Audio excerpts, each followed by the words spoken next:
Welcome to Consciously Cannabis.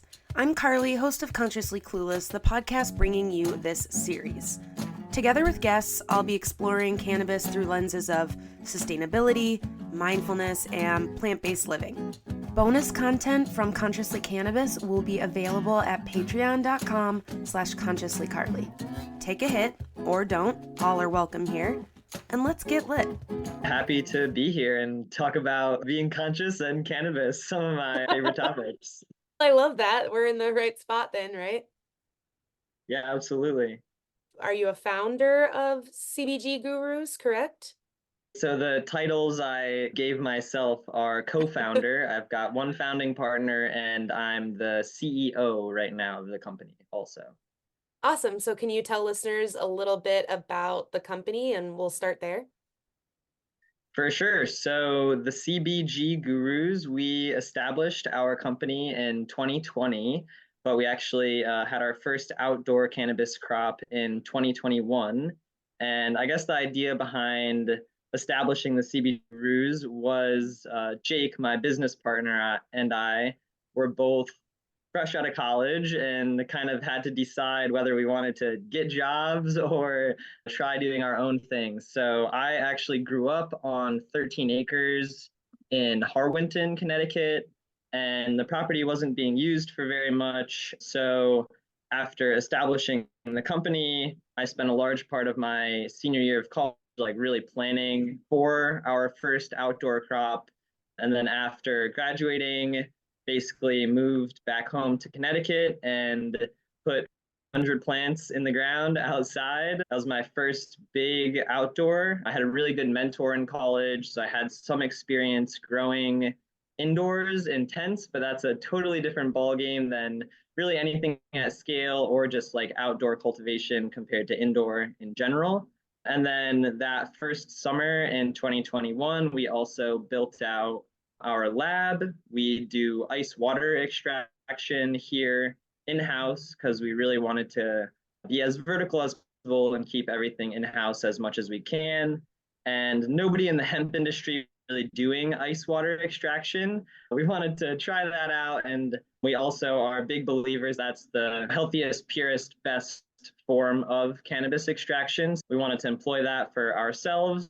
So we built out the lab, grew that first crop, and did the ice water extraction, and then created our product line, which really launched at the end of that year, 2021, and going into 2022. So we're still a relatively young company, but we've had a really exciting past couple of years. And going from that first year, growing 400 plants, we grew 800 plants last year with a ton of produce and did a couple other fun things. I still like to think about every single year as a new opportunity to try new experiments and try to really perfect our cultivation style and our system that we're developing here.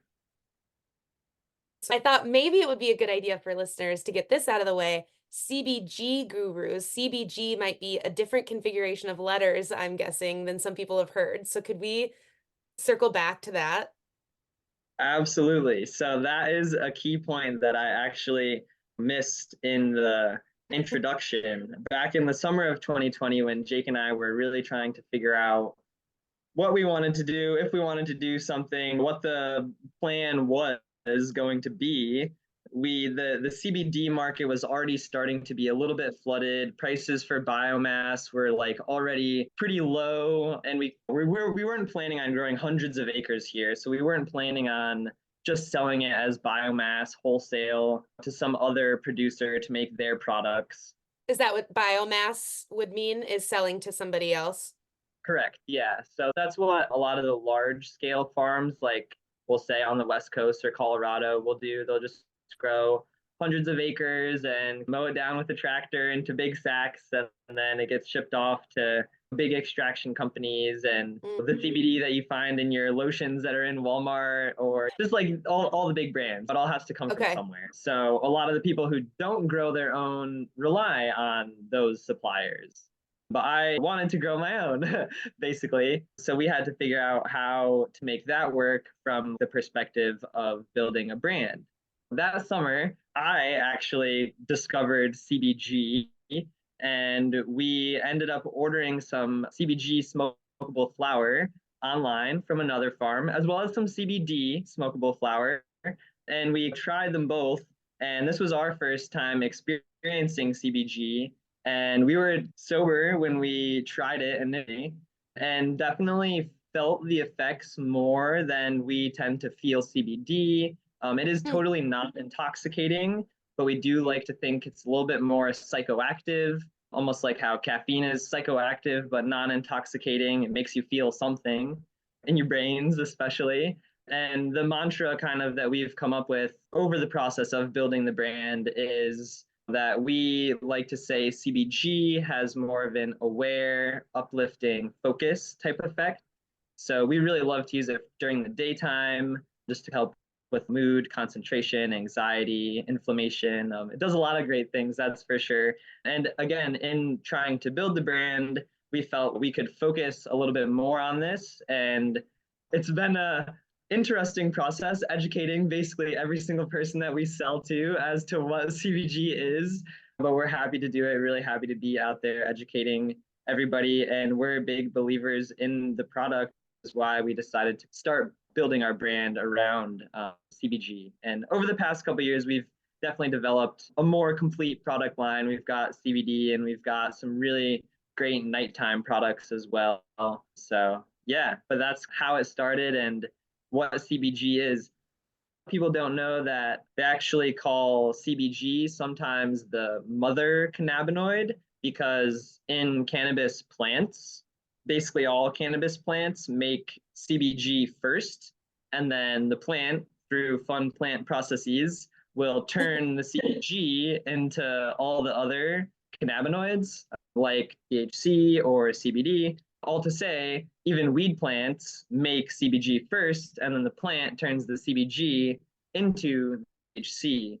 Hmm. And it's been not that long. It was, I think, back in 2018 when the first CBG dominant genetics really hit the market at a broader scale. So that's when you really were able to begin cultivating plants for CBG instead of making it in a lab using chemicals or whatever. We grow the plants and they make it and accumulate it thanks to some great breeders. So yeah, CBG is really great. We love it. For so many reasons, the way that marijuana and cannabis have been talked about culturally, the war on drugs, all the bullshit that we know, right? All of the cultural things surrounding this. I think, especially in the last few years with like CBD and CBG, people are like, but what is everything? And I'm sure, like you said, you have to educate people because there's so much that we've treated it as this wild drug that we haven't really culturally even, and I more mean, I guess, Western culturally, dove into all the different ways, all the different cannabinoids, all the what that means for the body and how it reacts. And it's so exciting to see that we're moving in that direction. I interviewed someone and they were like, I can't wait for the day that you go somewhere and you say, here is what's bothering me. And someone says, this is the exact strain, this is the exact reaction, and this is what your body is looking for. And I think we're moving in that direction, especially when you talk about these different strains. Do you feel that too? And I feel like in all cannabis, consumer education really needs to be first and foremost. And I think that's something that I've realized trying to build a brand in the space. And really, that's just like anybody building a brand in a space. That's what I would recommend, because a lot of people, not only do they not know about CBG, but they don't necessarily even know the difference, some intoxicating cannabinoids and non-intoxicating cannabinoids, or a pretty big, I'll say, issue that we're facing right now in the hemp industry is some manufacturers are, through chemical processes, converting CBD to other more indicating cannabinoids like Delta 8, THC, and that is technically legally considered hemp. So it just becomes a little bit difficult, even maybe for a more educated person, to understand sometimes when somebody says, oh, it's a hemp product, But then some hemp products that are sold on the market right now are absolutely going to get you high. Like that's why they're being sold. That's not exactly the brand that we're trying to build. We totally recommend, even a lot of the times, mixing our products with your THC products because we think it really does enhance the effect. That's generally how I consume CBG. I mix it with my THC flower and just smoke them together. It helps me be in where I want to be, but be able to be focused and level headed and still productive. And I think as people get more educated, they will realize that even more. And hopefully, as the marketplace in general mature, the information that people really need to begin understanding these things will be more available and people will begin to understand the importance of these things. And when I say these things, I mainly am referring to basically like ratios of cannabinoids and terpenes. Those are the things that get analyzed right now largely in cannabis when it gets tested. And the different combinations are going to make you feel different ways. So when people understand, hey, this is why Blue Dream makes me feel this way, and that's a way that I really like to feel, then maybe they can begin looking for other similar strains. Say, if Blue Dream isn't available or they just want to try something new that are going to make them feel a similar way because it has a similar chemical composition, because that's really what's triggering all these effects in us. But cannabis is just such a complex plant that literally every single plant is different unless you're taking cuttings of the exact same one to make sure that all the flower is exactly the same. And then it's grown in the exact same place on the exact same year, which could maybe be an advantage to indoor cultivation. You can really just replicate exactly what you want. But yeah. This conversation is only growing for sure in the United States, but I think internationally around cannabis and hemp and the sustainability and the possibilities of hemp. I think everybody I've interviewed for this Consciously Cannabis series, when we start to talk about hemp, just get absolutely pumped about the sustainability possibilities with using a product like hemp. Can you speak to that a little bit? Like, why are people in sustainability spaces so excited about hemp? To put it extremely simply, everything can be made from hemp. So I think that is the answer that like gets everybody super excited. And it probably makes a lot of big industries really freaking nervous that you can make out of hemp. That's why they made it illegal back in the day. Especially hemp was non-intoxicating. They say all the military parachutes and ropes and everything used to be made from hemp, and then it got made illegal.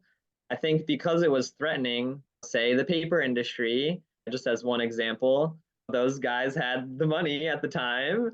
And of course, money influences the politics as it goes. So they made hemp illegal, and it's finally starting to come back around. But now, of course, there's just so much stigma behind it that people still don't necessarily even want to touch anything related to hemp. The hemp industry is what would have happened instead of the plastics industry. Can you imagine? I can't imagine. And hopefully, just realistically, it wasn't that many years ago. So there is the potential for that to begin happening. And I've got some super intelligent friends in all sorts of circles, and I'm sure one of them will be able to find some grubs or some mycelium or something to eat the plastic as way faster than it would ever decompose. So I have faith in us as humanity. I try to as much as I can.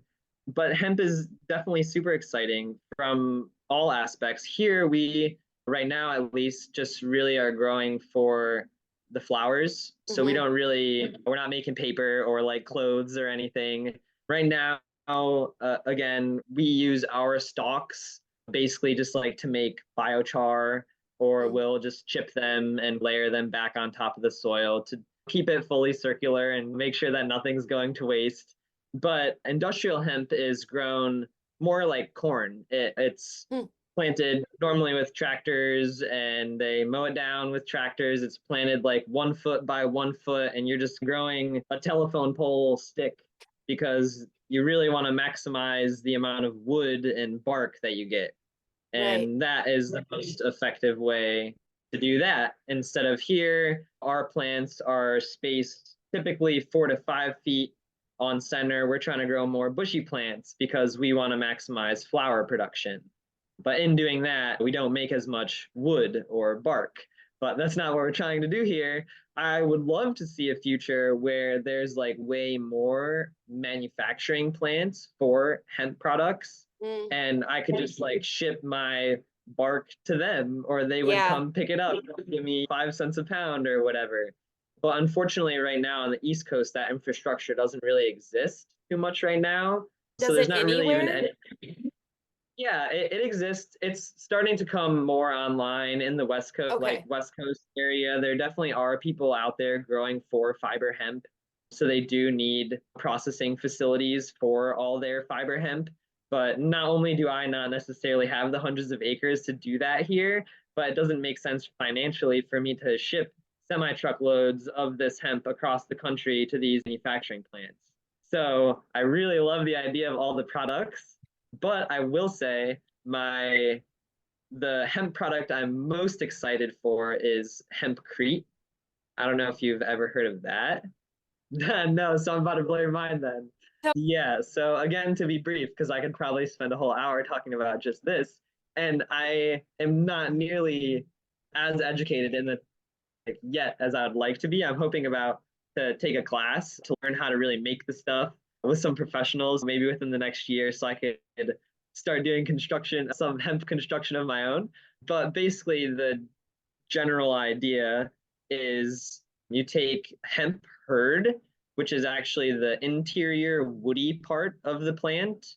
The bark on the outside can be stripped away and used to make other materials like rope, or that's what's used to make clothes and stuff too, normally, fiber, basically. So the interior woody part is what you use to make the hempcrete. And again, I'm not super sure on the exact ratio, and it's probably situationally dependent. But basically, you just mix the shredded hemp hurd with lime and water, and then you pack it. Or there's really interesting, fun new technologies that are starting to come out so that you can spray it, and then it just has to cure. And after curing for at least a couple weeks or a couple months, then it just turns into basically concrete. Yeah, it's really amazing. And it's like some of the most amazing aspects of it is throughout its lifetime as a building, the material actually sucks CO2 out of the atmosphere. And so that's like cool from an environmental perspective. And then from just like a home building perspective, I think mainly it's the lime in there, but it's like totally bug repellent. Like you're not going to have termites in your walls. And then also it's totally fire retardant. So like I've seen videos where people take like a blowtorch to the wall, and maybe there's like a little char spot, but like nothing happens to the structure or the wall or anything. So I think there's really a lot of potential with that as a construction material in the future. The one downside is it's not structurally supportive. Is that gonna hold shit up? Yeah, no, but how they get around that is in wood structure. And again, there's different methods, but the most traditional method is pack the material around wood structure. Normally, the walls tend to be at least 6 to 8 inches thick or more, depending on the insulative value that you're trying to achieve. But you can use other materials for your foundation, and then you build your wood structure. I think it's still like super innovative, and there's a lot of applications.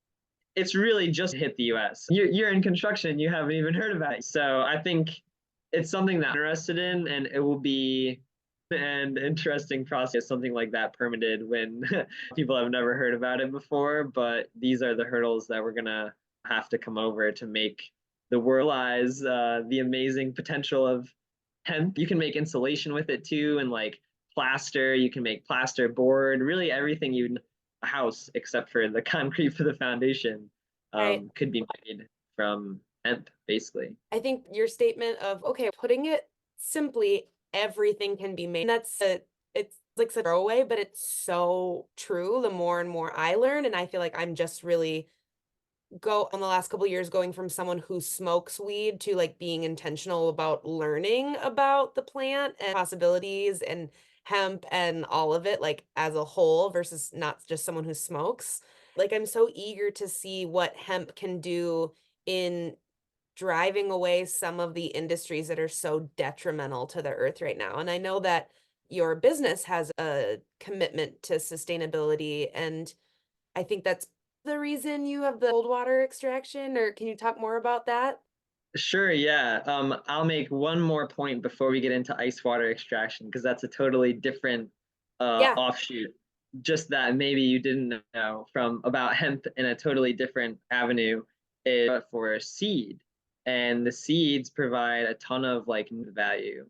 The seeds actually, I'm pretty sure, have all of the amino acids in them, say make hemp milk or whatever from the seed or all the other goodies, or you could just eat the whole seed.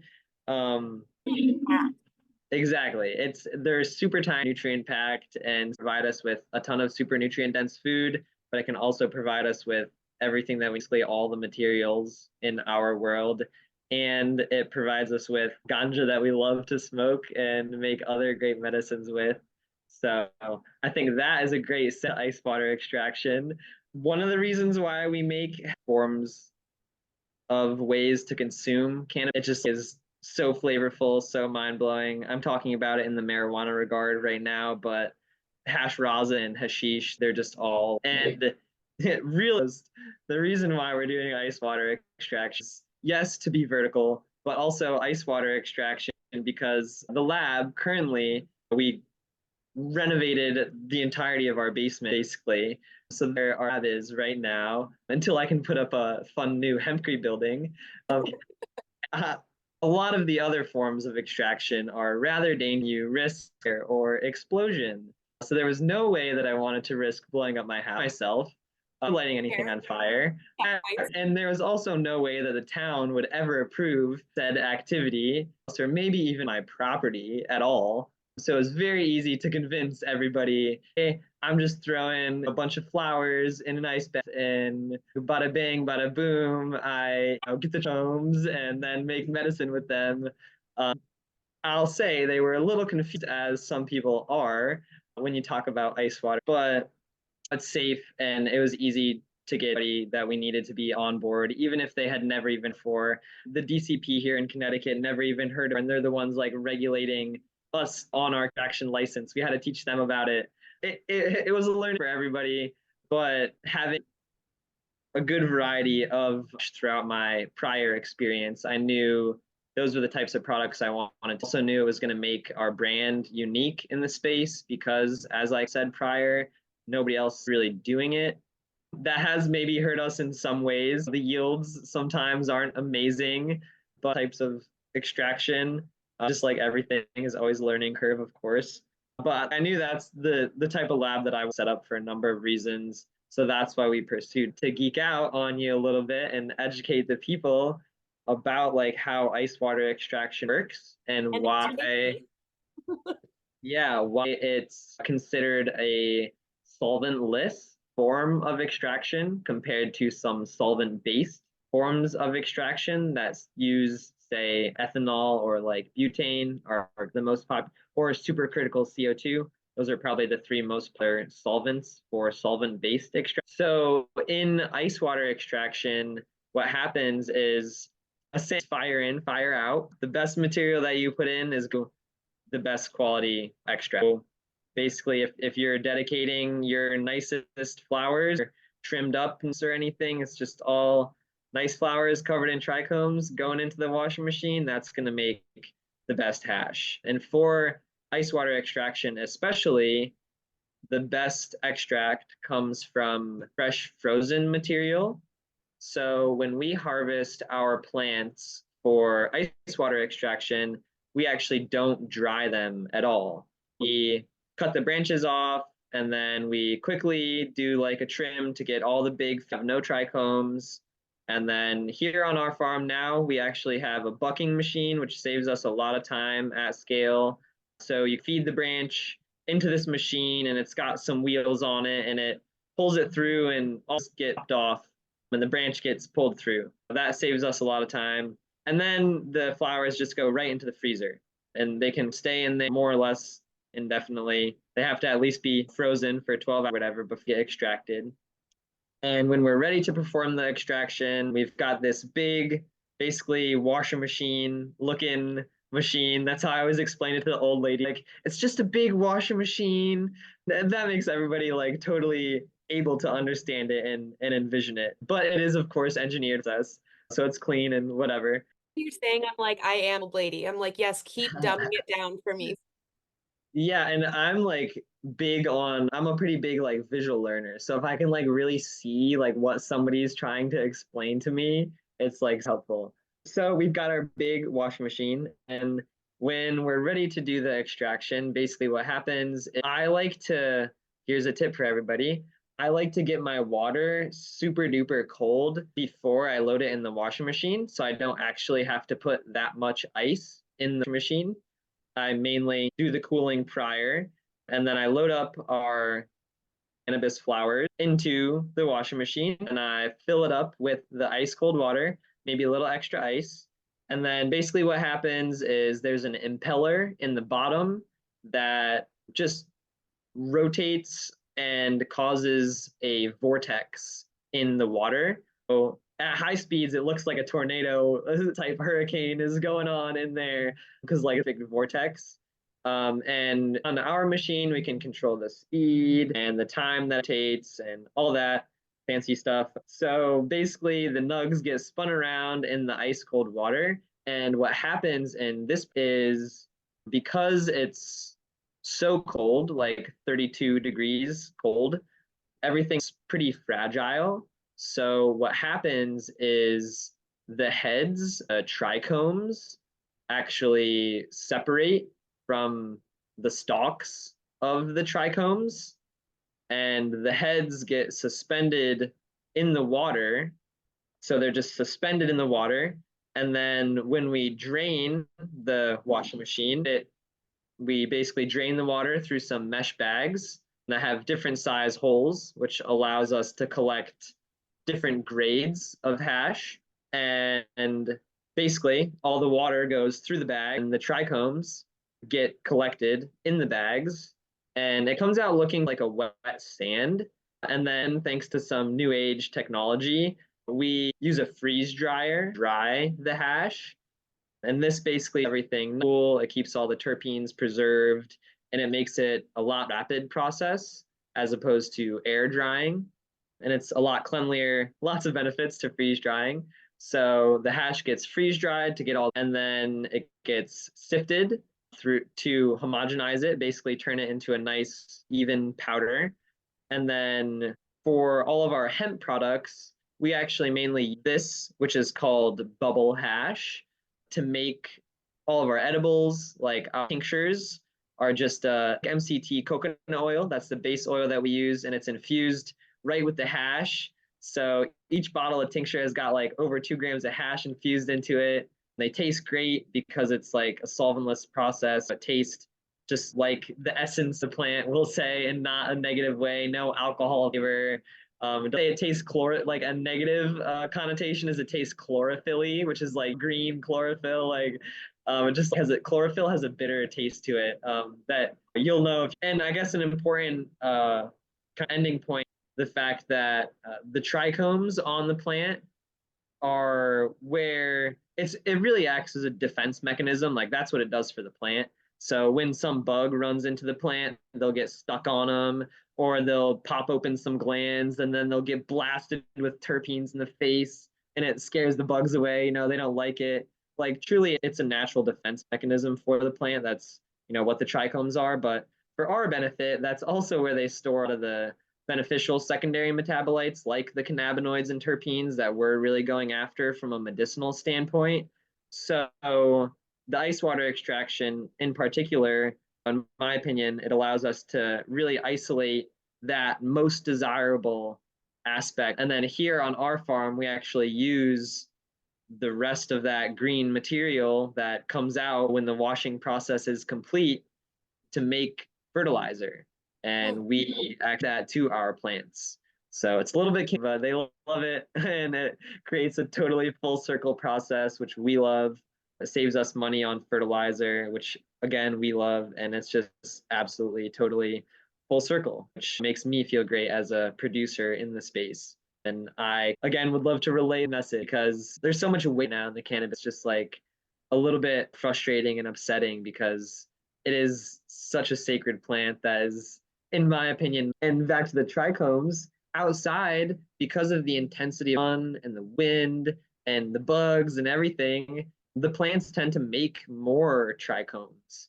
And the medicine produced from sun-grown flower is, some will say better, but it's definitely different than the compounds that get when cannabis, be it hemp or marijuana, is being grown indoors. So that's like a little bit of an overview of ice water extraction. Really quickly, I'll compare it to solvent-based extraction. Basically, what happens in a solvent-based extraction is you fill your tube with your flower. I think a lot of the times they like it to be fresh frozen also, or frozen minimally.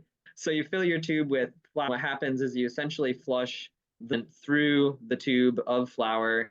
And in this process, everything, maybe some things more than others, depending on the solvent that you're using, but we'll just say everything dissolved into the solution. So now you have one liquid, whatever, solution mixture that has got all your cannabinoids and all your terpenes. It's basically, imagine an alcohol extraction or of whatever. You dump alcohol and then everything gets dissolved in the alcohol. And then in order to get thing out of solvent, whatever the solvent is, you basically have to evaporate the solvent. And hopefully, and most machines do this, they actually recollect said solvent. You shouldn't have too much waste in the process because you reclaim most of the solvent. How a solvent-based extraction works. So it's clearly different because the ice water relies on just the mechanical action of the water, basically. And I'll say the medicine, the trichomes, never get dissolved into the solution. They're merely separate from the solution. The water is evaporated. The water is also evaporated, but it never becomes one mixture. The trichomes are themselves, where in solvent-based extraction, everything is mixed into one solution and then you have to evaporate it away. And I will say there's definitely pros and cons to every aspect of extraction and growing and everything. And everybody has their lane. So I love to stay in my lane and just educate the general populace that doesn't have any idea about what lane they want to be in because they don't understand all the difference. Can be pretty complicated, but again, like people need to understand, especially this is a medicinal product that they're consuming on a daily basis or multiple times a day. I think back to what's going to make the difference in the future and consumer education. Everybody need to be educated on the types of products they're consuming, how they affect them, and how to really that stasis that you want to be in throughout the day because everything is so different. You need to find what works best for you. Do you feel like because of using the plant as medicine for your personal life, do you feel like that's lent itself to, at least what I'm gathering, correct me if I'm wrong, an attitude of trying to be more aware, to live healthy, and also this commitment to the earth? Do you think that the plant has helped in that perspective in life for you? Were you just born, I want to make a difference? I grew up on this property, some veggies and stuff. You know, I used to play in the woods and stuff like that. I wanted to be stuck in a cubicle. Like I could never see myself doing that. I definitely like a good challenge. I used to want to be a doctor, so I've always liked helping people. I think that's a lot of the driving force in this. And I also enjoy psychedelics. So this helped me feel more connected in general to everything. And I, as myself, definitely want to just feel good what it is that I'm doing. that put together made me want to challenge myself to figure out what I think would be the best way to grow cannabis outdoors, at least in my environment, because that's what makes me feel good. It feels like I'm doing the right thing. Like in every single industry, your dollar is your voice. So just support what makes you feel good. And I'm doing what makes me feel. Now, at least this is how we're doing things. And like I said, it was a challenge that I wanted to take on for myself. And it was the definitely easiest for us business. We didn't have a tractor and I didn't want to buy a tractor. I bought an ice water extraction machine instead.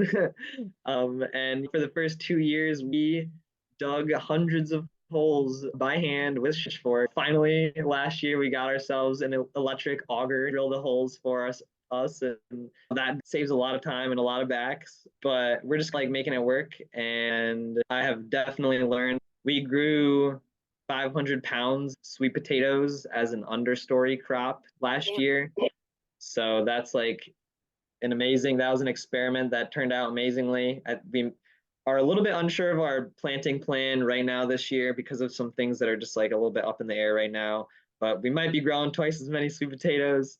It definitely worked out amazingly as an understory crop. Like that's one thing I've been really trying to figure out in my system is how to grow the most food and we'll just say medicine, be it cannabis or herbs or whatever, or like culinary mushrooms or whatever, the most basically that you can get out of one space. So the sweet potatoes worked amazingly there as a crop for the canopy, great for the great ground cover. And we got 500 pounds. We're trying strawberries too as like an understory. Put those in the ground last year, so to develop. We'll see how hard they are to manage and keep in line. But again, the thought there is, yeah, I can harvest a full crop of strawberries, especially if they're June-bearing strawberries, for midsummer. We put our hemp in the ground in June or July, and when the hemp goes in the ground, it's like a foot tall and doesn't really take up any canopy at all. It's not full canopy until like late mid-August or early August maybe is when like the ground is pretty fully covered, and even then there's still some titration. Yeah, I want to figure out how to most optimally use my ground because I think business perspective, but it also makes me feel good. I love to grow good nutrient dense food for the good people of my local community and myself, of course. And again, I just really love the idea of a space. So like why should I not be able to grow tomatoes and peppers and sweet potatoes and herbs and flowers all in the same acre? Because I mean, at least in my community, it's all needed right now.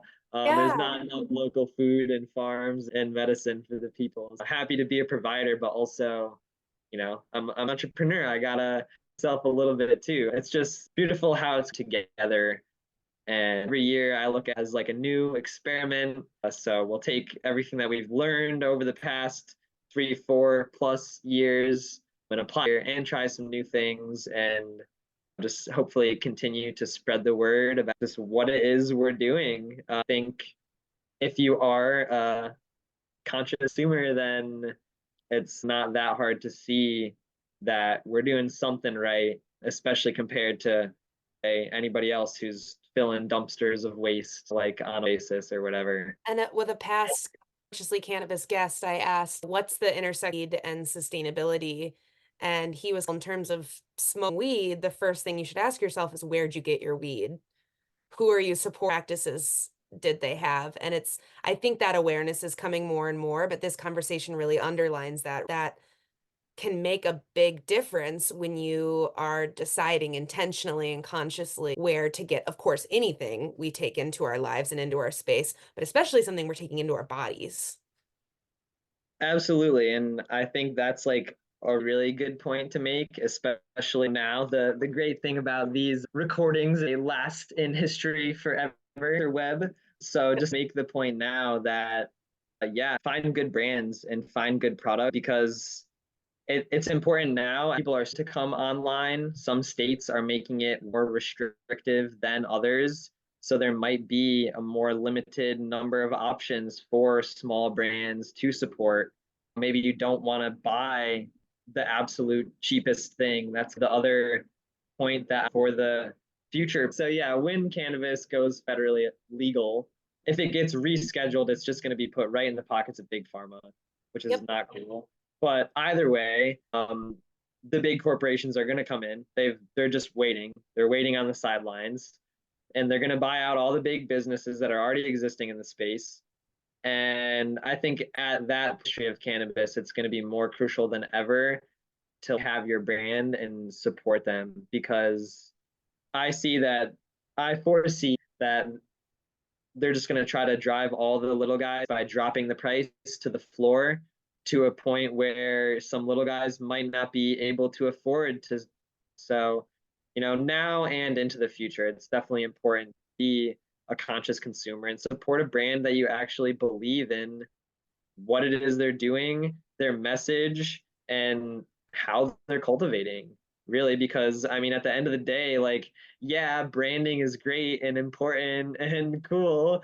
How you're, what corporation or nonprofit you're doing to, that's cool. Also, you're growing cannabis. Isn't that what you're doing? To get educated and start to realize the differences, we start picking brands based more around the cannabis and how it's grown, and really just like what you believe in as a consumer and your experience as a consumer in consuming all these different options.